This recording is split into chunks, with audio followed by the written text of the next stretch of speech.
The college basketball experience, Big 12 experience edition of the Big 12 Futures Market edition on the Sports Gambling Podcast Network is brought to you by Underdog Fantasy. Sign up with that promo code TCESGPN to get a 50% deposit up to $1,000. That is Underdog Fantasy, promo code TCESGPN. And we're also brought to you by Rhythm, the data-driven leader in picks and props. Get your 7-day free trial today by heading over to sportsgamblingpodcast.com/rhythm. That is the sportsgamblingpodcast.com/RITHMM today.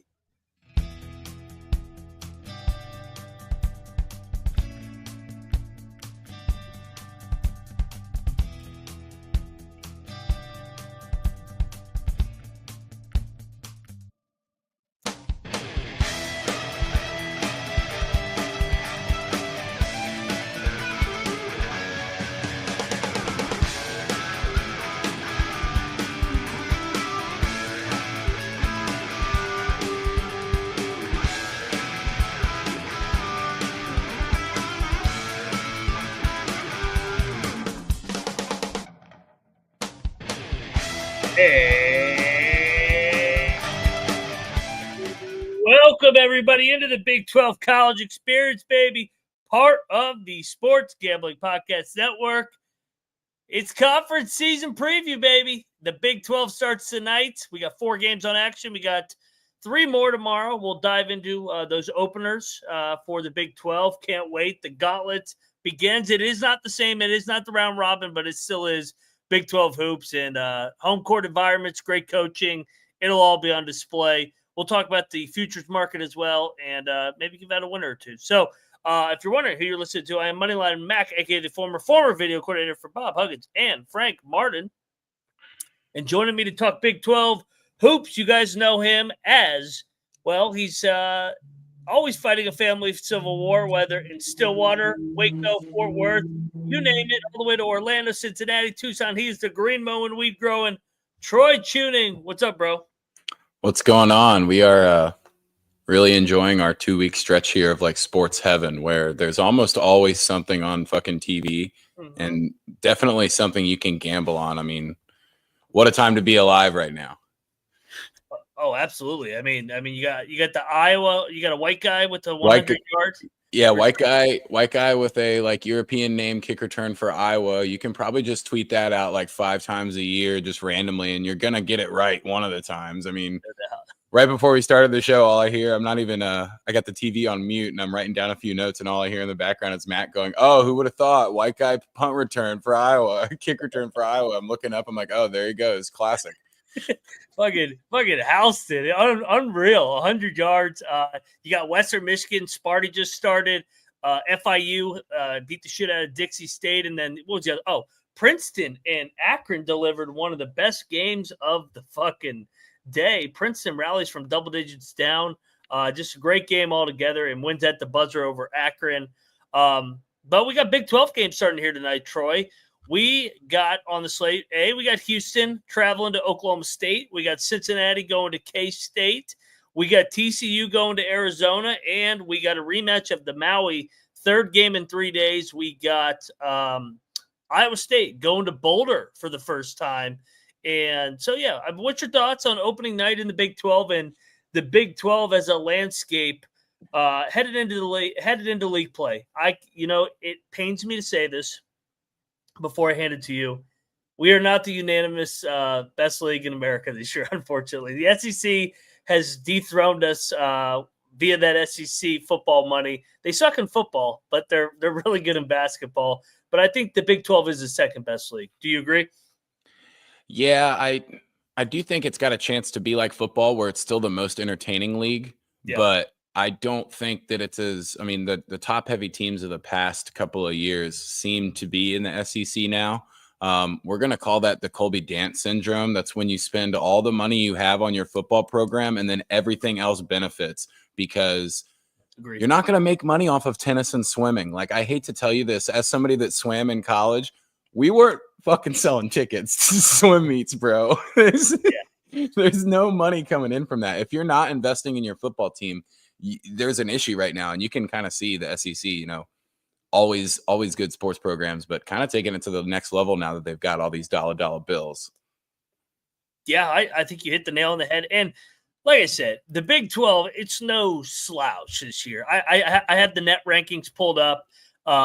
They have 5 teams in the top 20, that top tier. Or sorry, they have 6 in the top 25, when somehow Arizona is still up there. You got Houston, Iowa State, Kansas, Texas Tech, Cincinnati, and Baylor. Then you get Arizona. Then I think you kind of get the bubble team tier here, where you got West Virginia, BYU, Arizona State. So that's 9 teams in the that's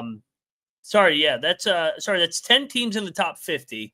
So this league does have a chance to get 10 teams in the league if the teams that are supposed to beat whoever to avoid the bad losses.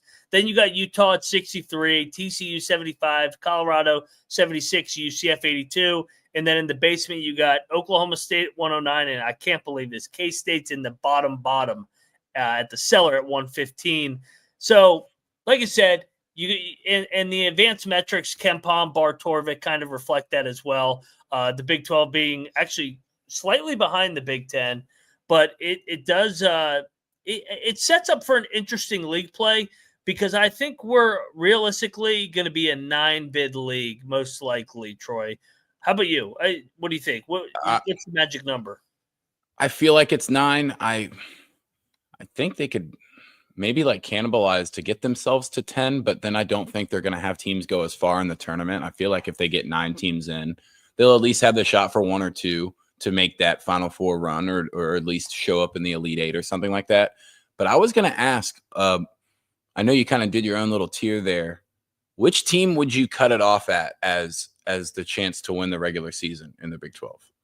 Are you cutting that off right away at Baylor? I think it's 5 to win the regular season, just because remember, everybody, this isn't an 18-game season anymore. This is a 20. So basically, the majority, way more than in the past, you had 2 games against this gauntlet.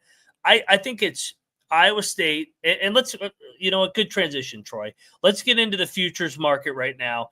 Houston is the betting favorite still, plus 210. Robert's asking where we get this, a variety of books. Go over to Vegas Insider, and they have all the different books displayed with the best odds. So shop around. Houston, the odds-on favorite, plus 210. Iowa State, plus 240. You got the Jayhawks at plus 475. That is always tempting.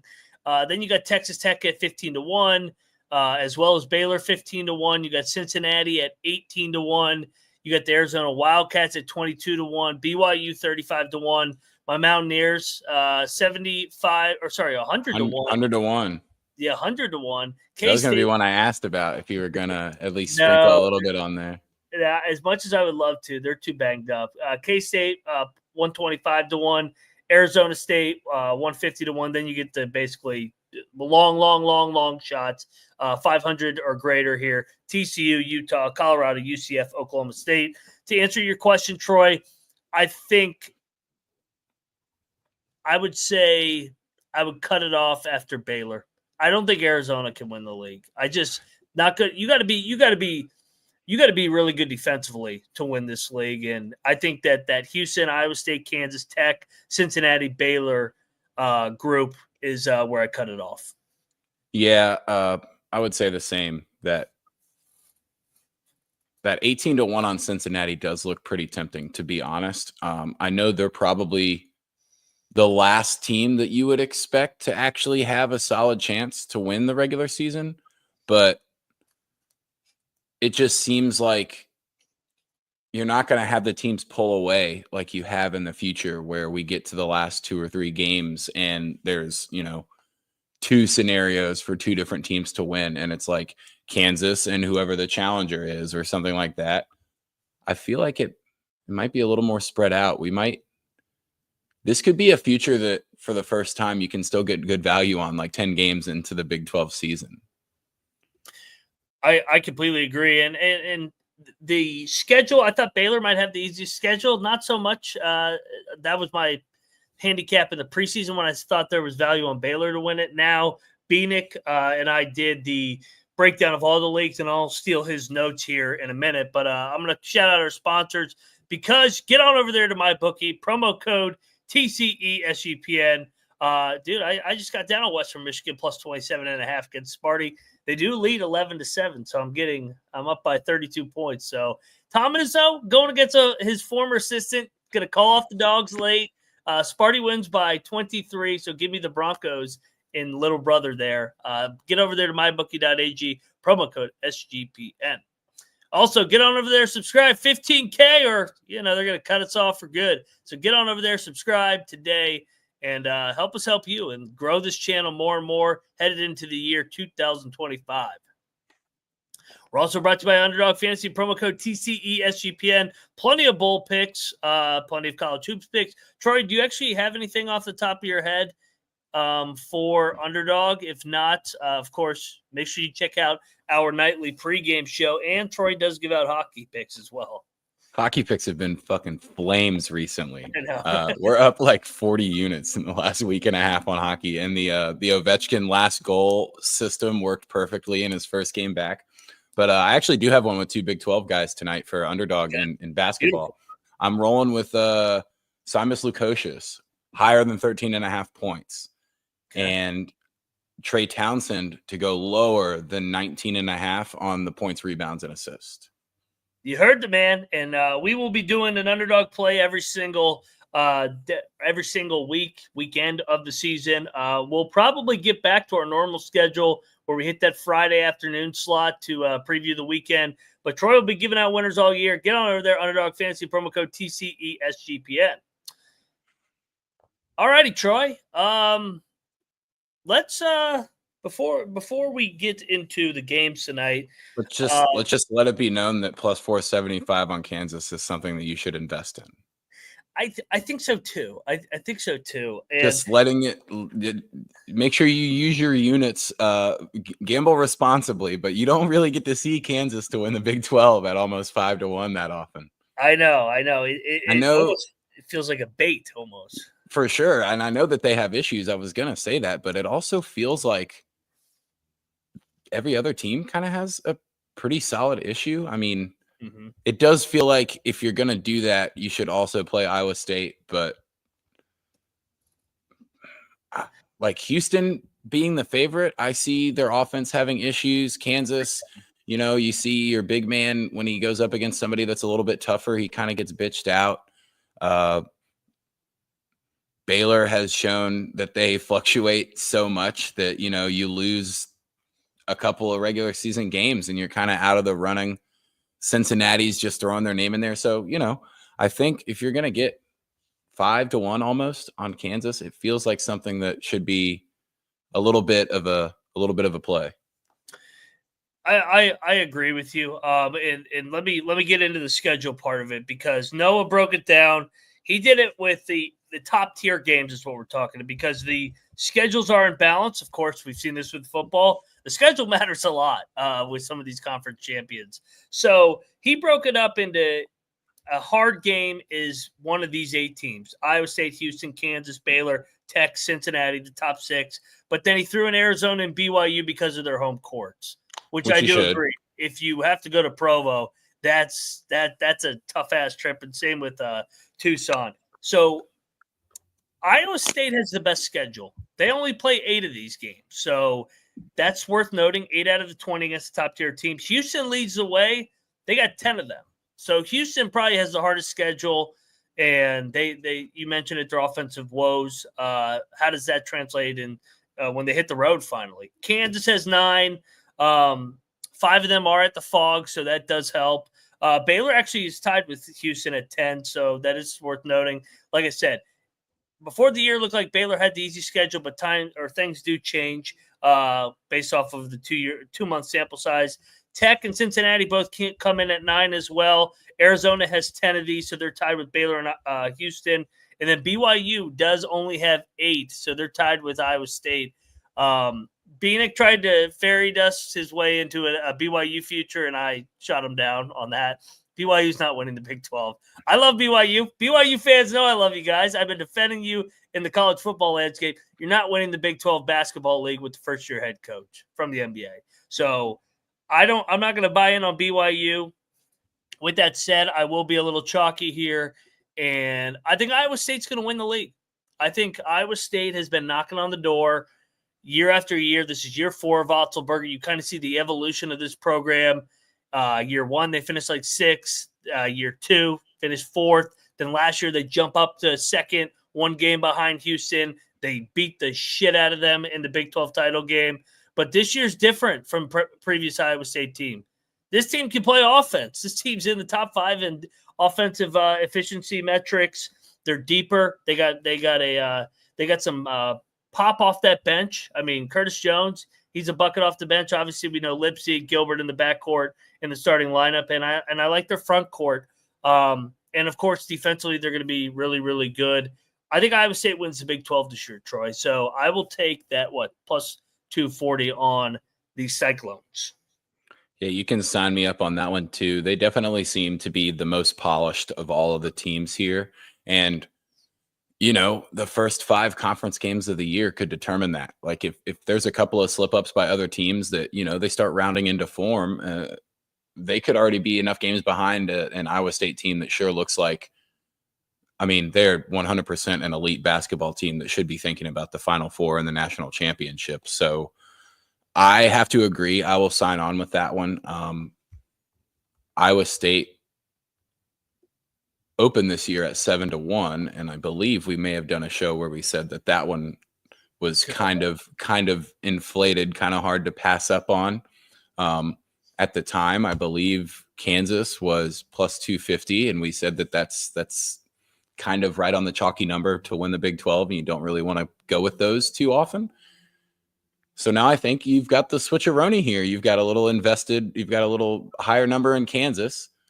Hopefully you got Iowa State a little early. If not, I do think the 240 is still okay to play at this point. We've seen enough games to where they sure do look like the best team in the conference. And now you can get Kansas at almost 5-1. I think playing those two gives you a pretty good coverage. And then my bias play will obviously be taking Baylor at 15-1 because the number is just big, staring right at me. Probably a donation, to be completely honest.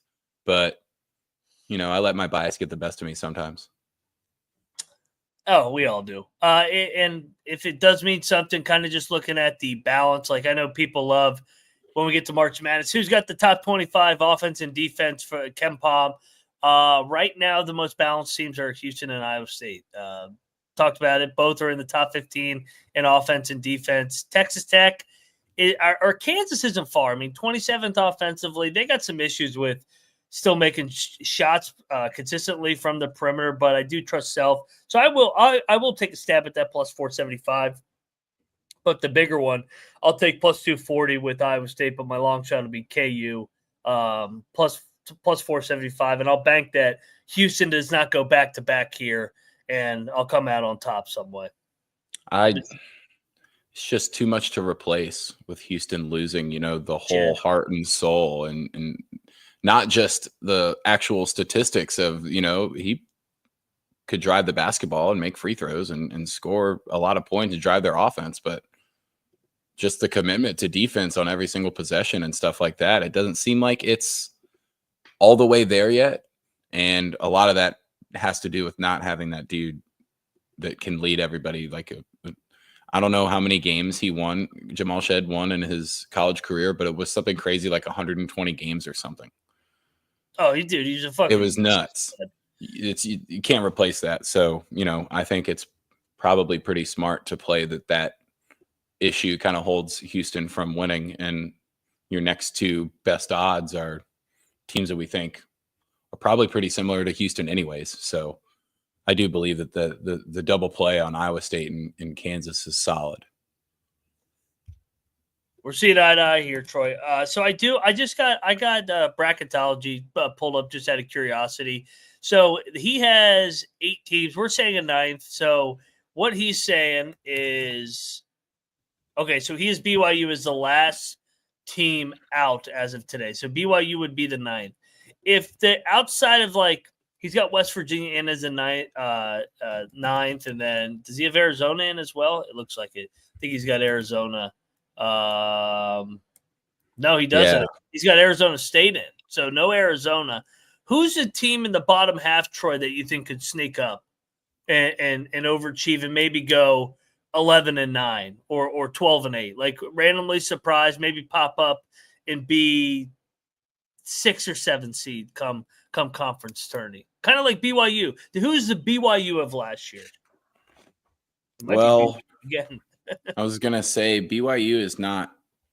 I don't know if they would feel like they're rated a little too high to pick them to be a surprise to make the tournament.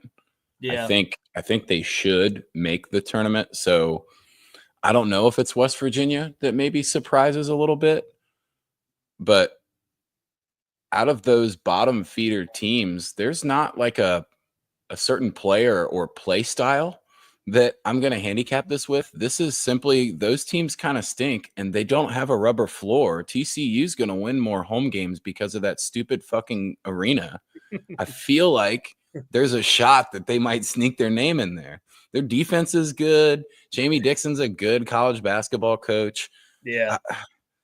I think you see it tonight too. I mean, this not to transition again on purpose, but I mean, we are watching the Trans Perfect Music City Bowl, but Arizona's defense has been suspect, and TCU gets to go on the road and kind of travel with their defense. I feel like they cover the big number against Arizona, and maybe you start thinking there's a chance that this TCU team can get some upsets, especially if they're playing at home. I don't know if they'll make it all the way into the tournament, but I feel like they've got the chance to win some home games and at least have their name thrown into that bubble discussion. I feel like if West Virginia makes the tournament, that would be pretty big for them too, because of how they're banged up. Yeah, it's not official, but DeVries may be out for the year. So, like, if DeVries is out for the year, I would love to get to the tournament, but probably we're going to go to the NIT. But, hey, maybe they could scratch and claw. I mean, they've done a great job being 9-2, having a really good resume. They beat Gonzaga. They beat Arizona. Their only losses are to Pitt and Louisville. And Louisville was a overtime game. So, I mean, they've done a good job of not having any of these hiccups. And honestly, let's shout out the whole league. 0 bye game losses. Again, did not lose a single bye game. I shit on the ACC every night for this. Don't bitch come March Madness when you don't have all these teams in there because you lost so many bye games in the bottom half. Our bottom half isn't very good, but I mean, our bottom half is K-State and Oklahoma State and TCU. Look at K-State's resume. They've lost 5 games to 5 high majors. They just have not been able to put it together. Colorado, they're 9-2. TCU, 7-4. They've been a little up and down. Utah, 8-3. So the Big 12 didn't get the marquee wins that the SEC got, but they avoided travesty like the ACC and Big East have, and that's why the Big 12 will be in position to get 8, 9, and maybe if we're even lucky 10 in March. So I'm going to go K-State. I'm thinking about it too because it's, the talent, like program seems like it's in shambles and everybody's kind of down on them. I mean, Cincinnati's going to the fucking Octagon of Doom laying 3.5 points. It's so weird to see. I do feel like it's not a bad idea to think that maybe Kansas State can turn it around enough with the talent that they have and sneak in there. But they will pull games out of their ass at home. Oh, yeah. No matter what. Yeah. I mean, like Tang, as bad and dysfunctional as we thought they were last year, they still went 9-9 in league play and won a game in Kansas City and then lost to Iowa State and then went to the NIT. So I'm going to take a stab that K-State maybe could be that team that overachieves, goes 11-9, maybe 12-8 and gets back on this bubble. But they got their work cut out for them, finishing 6-5. They've lost 3 in a row. But, I mean, they lost on the road at Wichita, at St. John's, lost that crazy game to Drake, Liberty as well. They lost 2 crazy games at the buzzer to Drake and Liberty. And then LSU at home was their worst loss by far of the year. So, starts tonight for them if they got any chance. We'll talk about that game here in a minute and talk about the other games in action. But first, let's shout out, again, MyBookie.ag. Get on over there, 100% deposit match up to $1,000 and a $10 casino chip. Get on over there. That's MyBookie.ag. Promo code TCESGPN. We're also brought to you by Rhythm, baby. Get on over there. Start talking Build your model over there. College hoops, college football, NFL. You take your damn pick. Rhythm has it all. Get on over there, 7-day free trial today by going over to sportsgamblingpockets.com/rhythm. That is the sportsgamblingpockets.com/RITHMM today. All right, my friend, let's get into it. Oh, I forgot to do the banners here. So I'm doing this on the fly. The first game on the dock, CBS Sports Network. So this new TV agreement that we have where we're going to get some games on CBS Sports Network, which I like their product. So I'm all for it. Cincy going to the Little Apple, laying 3.5. Me and Noah, or I don't know if Noah Locke battled me on this. I took K-State. Like all the reasons I laid out as my sleeper team in the Big 12 to maybe be able to overachieve. Tang's been really good over the years at home, protecting home court. And I just think Cincinnati struggles away from the great city of Cincinnati here against quality teams. That Villanova game, that script's kind of got back in my mind. I think K-State makes some perimeter jump shots for a change. I think maybe they got better over the holidays here. And I think it's just a good buy low spot for Coleman Hawkins and this K-State group. So I will take a stab here on a home dog. I love my home dogs here in this league. This is this fucking league is home dog city for me. So give me K-State to get it done against Cincinnati and start 1-0. Troy, where are you going? I mean, I really like this Cincinnati team, and the Kansas State program we were just talking about. They've got dismissals from the team, 3 straight losses. They're all the reasons why you should take Cincinnati and lay the points on the road. And that's why this is a Octagon of Doom money line play. This is one of those pull it out of your ass games, I think. I really do think this is a kind of unexplainable. Somehow Kansas State sneaks out with like a 2-point win here. We do have to find out if Elliott E-Money is going to the game or not, because that is also a part of the handicap. If we can get a nice Freddy's meal before the K-State game, that's makes me feel a little more confident. But yeah, I'm rolling Wildcats here. WILD Cats. Let's go, Cats. Email. All right, TCU, Arizona. Arizona laying a big number here, laying 14.5. You tipped your hand already on this one. I'm on the other side. I think Arizona's going to put it on them here. TCU, without Frankie Collins, I think they really struggle offensively. The Big 12 is a defensive league, and I just think these teams that struggle to score really struggle to score away from home. So give me Arizona to blow this open. More athletes, a lot of possessions with their pace of play, and they've been drilling teams in Tucson. So give me the Wildcats to beat up on another inferior opponent here. Yeah, I think the Arizona defense is what is suspect here. I know TCU does kind of struggle to score, but I'm thinking that Arizona wins this game by like 10 or 11 points. And TCU covers it because their defense keeps them in it just long enough. I really don't like playing TCU on the road either, but it just seems like this one's a little too beefy. And like you said, this is a defensive league, and I don't know if Arizona has that level of defense to, get 5 or 6 stops in a row when you need it to cover a 15 or something like that. I'm going to take the points. I don't really think there's a chance of a pure upset here outright for TCU, but I do think they can keep this, 8, 10, 12, something like that. All right. We'll go opposite sides there. Next game, let's go to your favorite, Stillwater here. Houston laying 11.5. First true road game. I'm on the Cowboys. I think the Cowboys are getting better in their chippy under first-year head coach Steve Lutz. And everything I've said with Houston, like I need to see it from Houston without Jamal Shed. I think they struggled to finish games against quality opponents so far this year. First true road game, give me the points here, double digits. I think Oklahoma State hangs in here. I think Houston gets out alive, but I think they win by like 5 or 6. So yeah, give me the Pokes. I like the Pokes play. For all the same reasons. I don't know where Houston's offense is going to come from. If LJ Cryer doesn't come out there and make like his first 2 or 3 shots of the game, that's an automatic sign that when Houston's not playing one of these bye teams or like a HBCU that they're still just going to drill on 45 layups. They have issues scoring the ball too.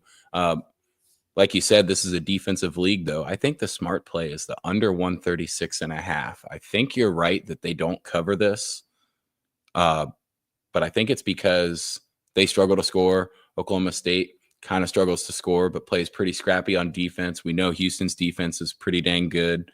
I'm playing the under here. But I'll take the 11.5. Will you take the points of this game? This line's come down. It was 10.5 last night in the show, No. 9.5 now. I'm on the Buffs. I know everybody's going to look at that score in Maui, but that was the third game in 3 days. I think elevation here.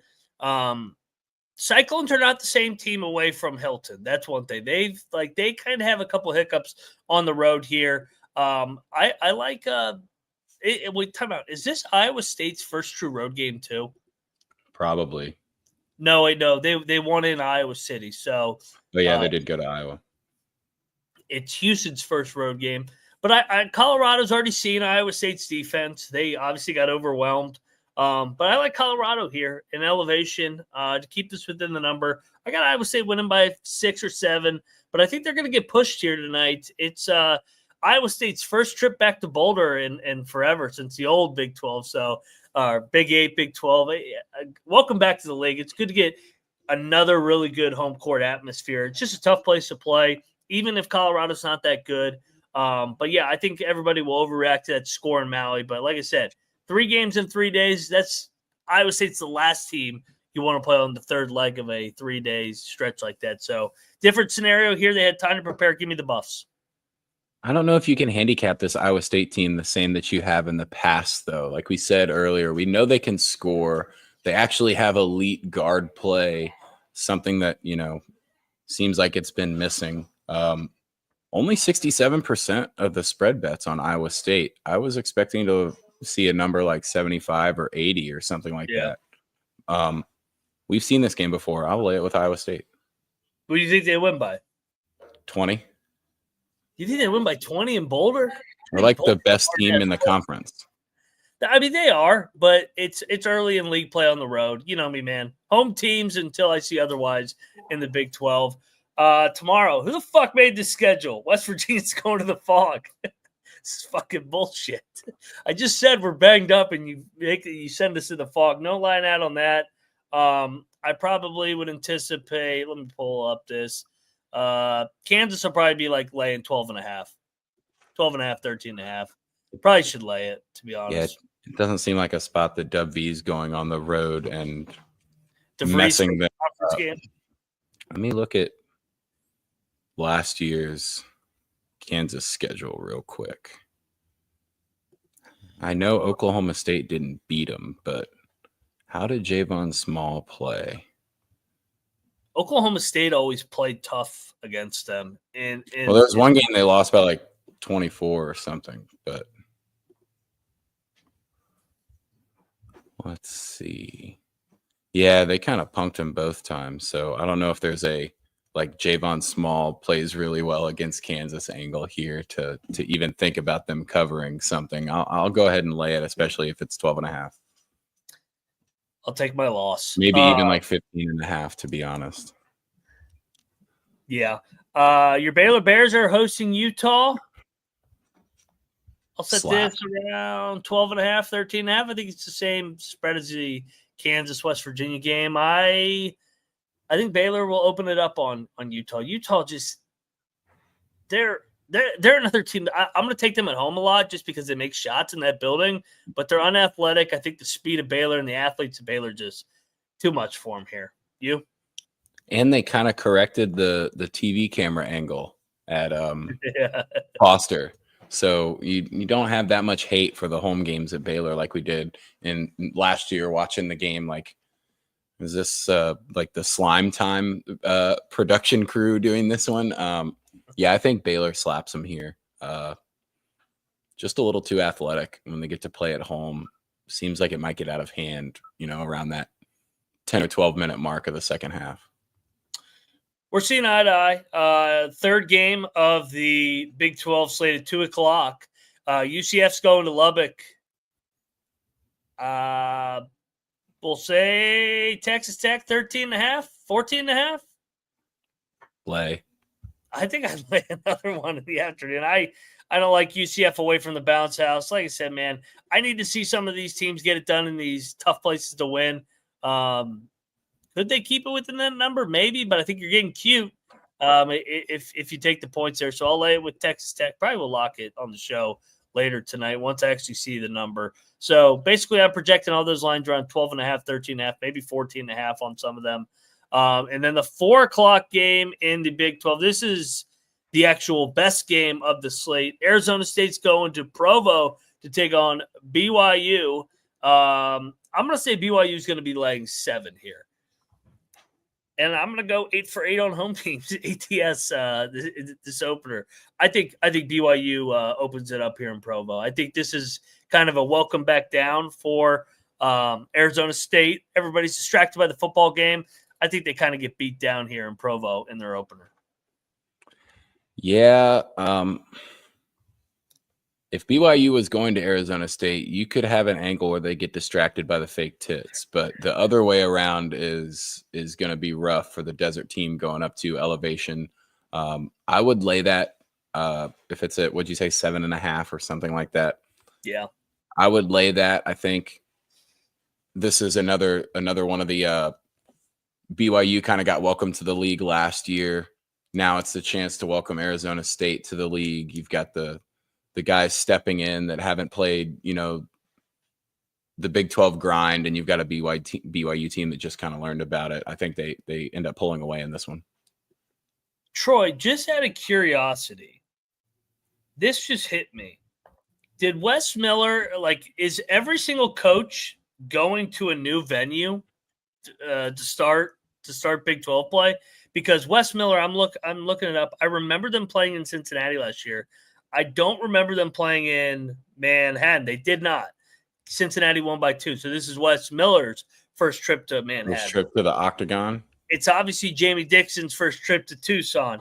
Kelvin Sampson, they did not go to Stillwater last year. Now, he has played in Stillwater. He was the head coach of fucking Oklahoma forever. So that's another one. Obviously, Otzelberger's first trip to Boulder. Boulder, yeah. DeVries' first trip to the Fog. Did Johnny Dawkins, did they go to Lubbock last year? I don't know. I was going to say that'd be your only shot. Yeah. So this is outside of Johnny Dawkins. Every game in the Big 12 is a new trip for the coaching staff, which is pretty remarkable. Just talks about the different changes in this league. So and that's that from experience, that's always tough when you don't have a routine to show up and just fall into. Oh, no doubt. And and the coaching is already so good in this league and the environment. So that's why, like I said, I'm going to keep hammering this home. Big 12 is a home team league. The Big 10 is another one that's a big home team league. So those two, I'm probably just going to, by default, hammer the home teams here early on until we see the pendulum swing. Probably end of January, I'll start taking some road teams. But all right, man. Things are up when you got Mac taking favorites. Yeah, I'm laying some chalk. Things are up. I got a couple dogs tonight. Wildcats, Pokes, and who's the other one? Wildcats, Pokes, and Buffs. Yeah, got a couple 3 dogs tonight. So, Troy, we have a doubleheader here, so we'll be going live here in a couple minutes to talk college football playoffs before games set for New Year's Eve and New Year's Day. Our Arizona State Sun Devils are in this game, and they're taking on Horns Down. So, yeah, we'll pick that game. We'll pick the other 3 games. Do you have a lock? You got a favorite play on tonight's slate for the Big 12? Mine's K-State. I feel like it's K-State straight up. Yeah. Yeah. We'll go. Double lock on K-State. Let's go, baby. We'll see you guys in about 5 minutes. Make sure you subscribe. Get us a 15K. Quit being a lazy fucking. Get on over there and help us help you. That's all I got. I'm at Moneyline_Mac. He's at Troy Chewning. See you in a couple minutes, and we are at it. Don't shit on my Wizards, David. We won a game where we didn't trail the entire time.